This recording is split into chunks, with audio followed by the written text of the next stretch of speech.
Et vous donnez les bons conseils qui vont avec. Bonjour Rodolphe. Bonjour, bonjour. Alors, un marché de l'occasion qui redouble d'activité, la tendance continue, elle a été amorcée là en 2020. Oui, en particulier accéléré en 2020, ça existait, mais ça s'est vraiment développé.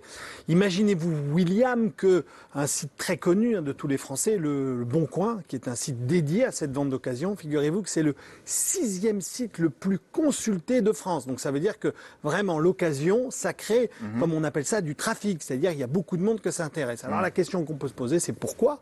Pourquoi c'est si intéressant ? Faut pas aller chercher très loin. La première raison, elle est économique, William, parce que il y a une étude qui nous explique que 86% des Français qui ont acheté d'occasion un produit l'ont fait parce que ça coûte moins cher. Ça, c'est tout bête, c'est pragmatique. Je ne vois pas pourquoi il l'achèterait sinon. Après tout. La deuxième, elle est environnementale. Ah. Et là, vous savez que la conscience, en fait, de la crise environnementale que nous traversons, de la protection de la planète, eh bien, les Français ont bien compris que quand on achète d'occasion, on n'achète pas neuf, et quand on achète d'occasion, c'est bon pour la planète. C'est mieux que quand vous achetez un produit neuf, par définition. D'accord. Et la troisième, c'est quasiment une raison de mode. Il y a quelques années, acheter d'occasion, je me souviens quand j'étais jeune, c'était un peu ringard quelque part. C'était un peu des produits, on disait un peu dégradants, quoi. Je les ai achetés d'occasion, entre guillemets, c'était pas terrible. Oui, on vous disait d'ailleurs, ça se voit. Ça... Exactement. Voilà. Là, c'est pas d'occasion. Non, c'est magnifique. Ça pourrait... Et donc du coup, voilà, c'était un peu ringard, etc. Mais bon, résultat des courses aujourd'hui, acheter d'occasion, c'est devenu à la mode. Carrément, c'est malin, c'est intelligent, c'est ingénieux. Et figurez-vous que toutes les grandes entreprises se sont mises sur ce marché, mais aussi les petites et plus particulièrement certaines start-up, comme on dit dans le jargon. Eh bien, c'est un phénomène de société qui n'a pas échappé à la clairvoyance, bien évidemment, de nos journalistes, Clément Younes et Céline Agostini, qui sont allés à la rencontre, William, de 3 entrepreneurs. Regardez.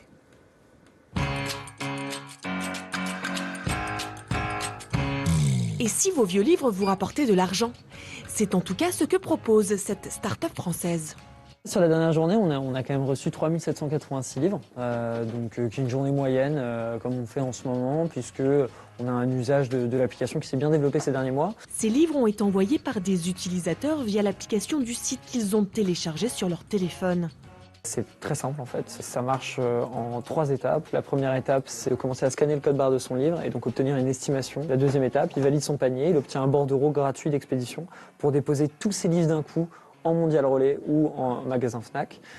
Et puis à partir de là, nous on va les recevoir et puis l'utilisateur il va pouvoir suivre l'évolution de réception et de vente et de paiement pour tous les livres qu'il nous a confiés à chaque fois dans l'application. L'entreprise se charge de mettre en vente les livres reçus sur une quinzaine de plateformes de vente de livres d'occasion.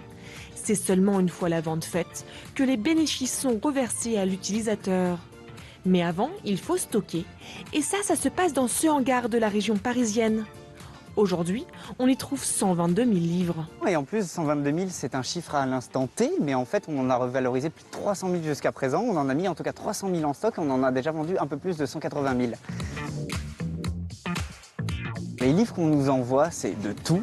Donc on va avoir de la BD, du manga, du roman, on va avoir des livres pour enfants, que ce soit de la texture, du 3D. On va aussi reprendre par exemple des livres techniques. En tout cas, ce qu'on a le plus en stock, c'est des livres pour enfants. Ça se vend très très bien les livres pour enfants.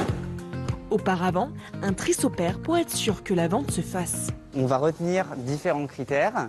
On va avoir l'état extérieur du livre, donc du coup des cornures, des pages arrachées, une bonne qualité de tranche, les taches d'eau, d'huile, l'usure due au temps aussi. Et puis après on va s'intéresser à l'intérieur du livre, donc la qualité de lecture du livre, donc à savoir est-ce que le livre est surligné, est-ce qu'il est annoté, est-ce qu'on va trouver des signes distinctifs à l'intérieur, surtout est-ce qu'il ne vient pas de bibliothèque ou de milieu pour lequel il ne pourrait pas être revalorisé. Et si c'est bon et qu'on passe le contrôle qualité, le livre il va finir en stock juste là-bas.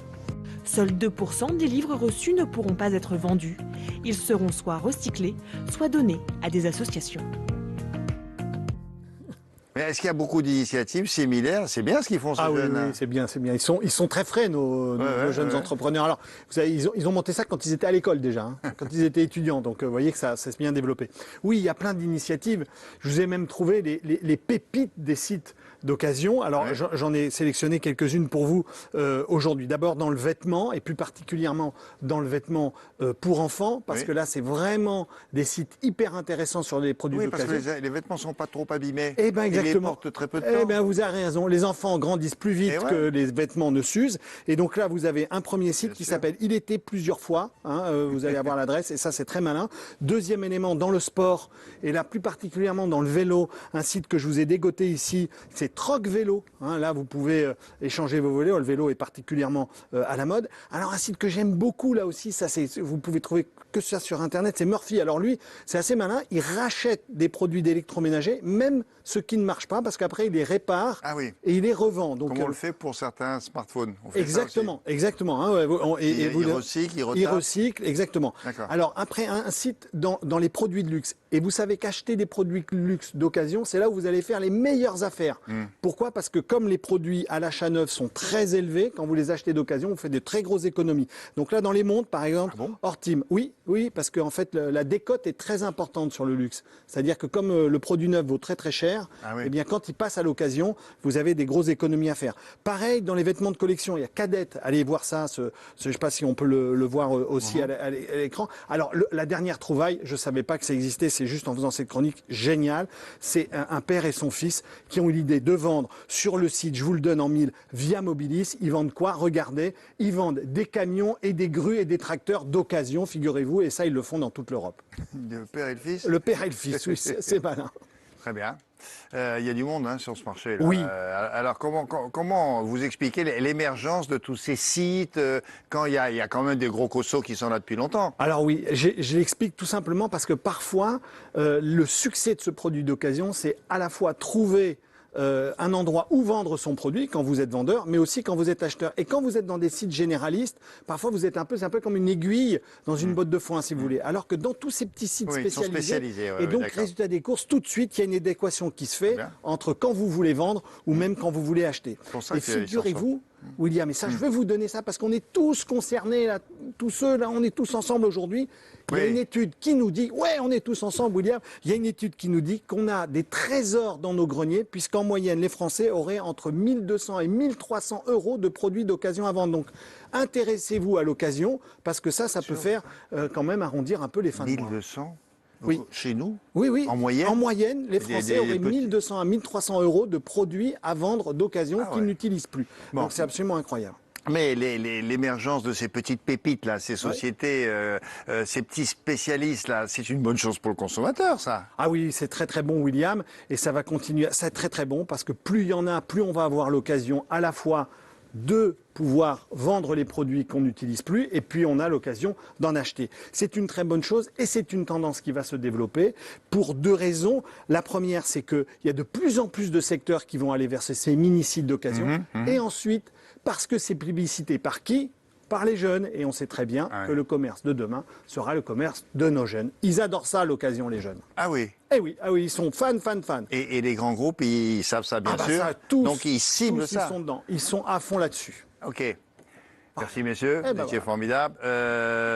Donc, voici pourquoi vous allez devoir, je ne dis pas pouvoir, devoir rester pour la deuxième partie de cette émission qui ne va pas tarder, parce qu'on vous donnera entre autres des moyens techniques pour lutter contre, vous voyez ce que je veux dire, le ronflement. On va vous montrer des appareils que vous ne connaissez pas et ils ont fait leurs preuves. Franchement, tant que vous restez, à tout à l'heure.